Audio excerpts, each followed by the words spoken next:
Hey guys, this is Dr. Paul Garcia from Our Healthy Tribe, and today we're going to cook yucca fries. This is something that we've been, for the past like 3-4 months, we've been feeding our kids and feeding ourselves too, and we just absolutely love it. It's something that's very healthy. We'll talk about the health benefits.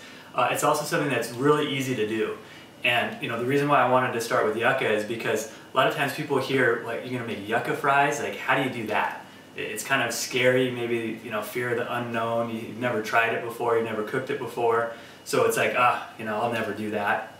But I want to show you how simple it is to actually, you know, to make the fries. It's really easy. You can find yucca root. It's actually a root, and you find it, we actually get it at Ralph's. You can find it in most grocery stores.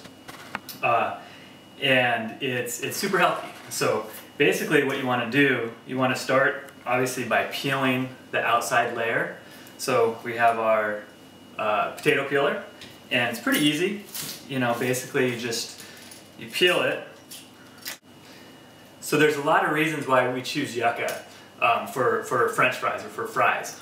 Number one, it's not a nightshade. So potatoes, for instance, are part of the nightshade category of vegetables, and nightshades have alkaloid chemicals in them that for a lot of people can cause arthritic type symptoms. And yucca root is not in that category, so it's actually, you know, in those certain sensitive people, it won't create any problems. And another great benefit of yucca is it's actually what's called a fermentable fiber. So it's a type of fiber that when it gets into the digestive tract, our bodies don't digest it, but the microorganisms or the bugs inside our gut actually do digest it. And so in a way, what it does is it actually helps to feed your healthy bacteria. So you've probably all heard of what are called probiotics. They're the healthy bacteria like Acidophilus or Bifidus that you take that have some health benefits. What fermentable fibers do is they're actually a food source for those beneficial bacteria. They feed them or they fertilize them. So, you know, clinically what we see is that probiotics have a very important immune boosting effect. You know, they help boost your immune system, they help to balance out your digestive tract, and they also are anti-inflammatory.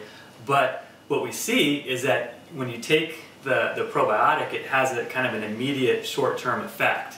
And, you know, if you want to have those effects long-term, you need to keep taking probiotics. You know, and in the past, before I, you know, knew about these fermentable fibers, you know, we spent tons and tons of money on probiotics. The benefit, the great thing about fermentable fibers is they actually build up the levels of probiotics in your body. So now I don't take probiotics every day. We'll take them occasionally, you know, during cold and flu season, or if the kids got sniffles or something like that. You know, but the fermentable fibers actually build up the total number of probiotics. It has more of a long-term effect. And you know, a final important health benefit of having fermentable fibers feeding healthy bacteria is during that feeding process, the probiotics, those healthy bacteria, actually make a chemical or a nutrient that's called butyrate or butyric acid, and that nutrient has been shown to be really, really healthy for your gut. It's actually been shown to have benefits for Crohn's disease, for irritable bowel syndrome, and it's shown to be inflammatory, and it's anti-inflammatory, excuse me, and also really good for the immune system. So that's, you know, just another great benefit. And so we're just going to finish peeling this, and now that we're done peeling it, what we want to do is we want to cut it. Okay, so when you cut it, first thing you want to do is you want to cut the ends off. So, you know, make sure you use a nice heavy knife. Obviously be careful with your fingers. I always kind of push down on it. So you want to cut these ends off like so. And then if you want to, you know, think about how long you want to have your fries, so I'll probably cut this in 3 sections. So now the fries will be about that long. Ooh.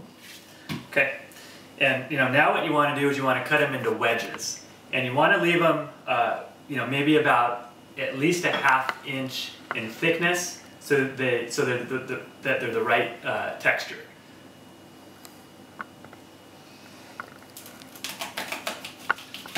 So just kind of slice it down the middle, turn it this way, slice it into quarters, and then what I'll probably do is just do one more into eighths, and that's about a good width for a yucca fry right there, a good size. Okay, sometimes they have this fibrous band or this fibrous part, almost like it's like a root inside the root, and it's kind of not that pleasant to eat, so I always cut it out. Very easy, you just kind of trim it off just like that. Alright, so let's finish up cutting these guys. We're just going to cut it into eighths.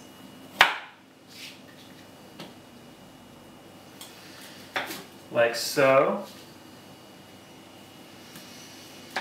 So we're just continuing to cut this. One other thing that I want to tell you about yucca is that we, with starchy tubers, starchy vegetables, they're really good for the gut, but if you do have what's called intestinal dysbiosis, sometimes it can create some problems. What that means is if you have an overgrowth of intestinal bacteria, so some unfriendly bacteria, bad bacteria, or maybe like a yeast, or maybe what some people call candida, or a parasite, when you have these starchy vegetables, it can create a problem. It can cause some gas, some bloating, and some discomfort.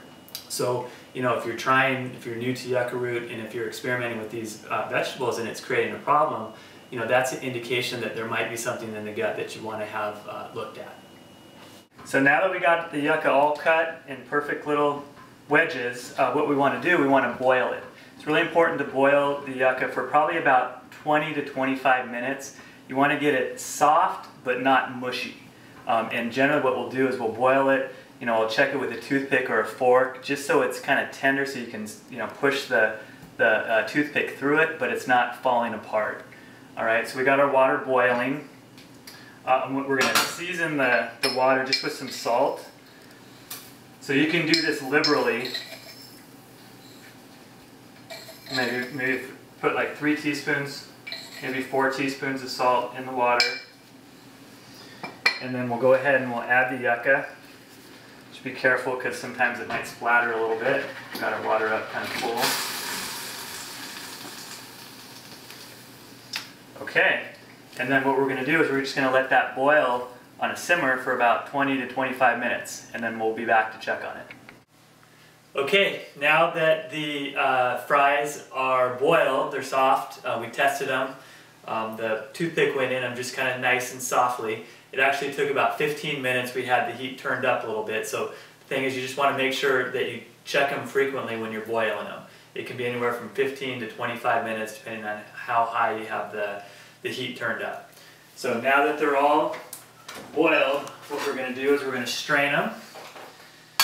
So we're just going to pour them into a strainer, like so. Kind of shake them out a little bit, and then we'll put them into a mixing bowl. And then we want to season them. I like to use, my favorite is duck fat. We're actually out of duck fat right now, or I'd show you guys. But an alternative is olive oil. You can actually even use butter. So we're going to use some olive oil today. So maybe about 4 teaspoons of olive oil. Go straight on there. And then we're going to season it. You can be creative and season, you know, however you like, really. We're going to use some salt. Just kind of get it all mixed up there. We're going to use some cracked pepper. We're also going to use, I like to use some onion powder. Kids really like that. A lot of times we'll use chili pepper, but these ones are going to be for the kids, and they don't like spicy yucca fries, so we're going to leave the chili pepper out, but we will use some paprika as well.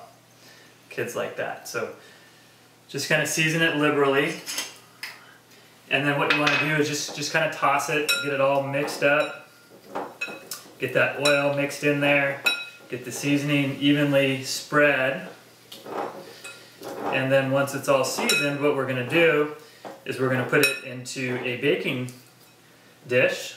So we're just gonna pour them in like so. And we'll spread them out, make sure they're kind of nice and even. You want to try to get it mostly on a single layer. This is just about right.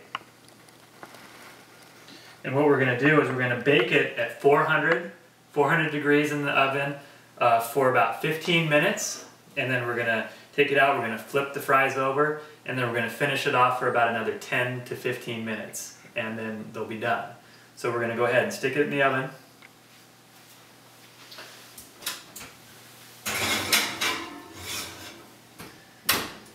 And then we'll come back and check on it in about 15 minutes. Okay, so we've already turned the fries, and we're going to check to make sure to see if they're done right now. And they're actually looking really good. So they got a nice crisp golden brown color to them. They're perfect. And these will be a great snack for the kids to munch on when they get home. Or you can use it as a side dish for roasted chicken or lamb or whatever kind of meat that you like to do. So hopefully you enjoy that, and leave us a comment and tell us what you think.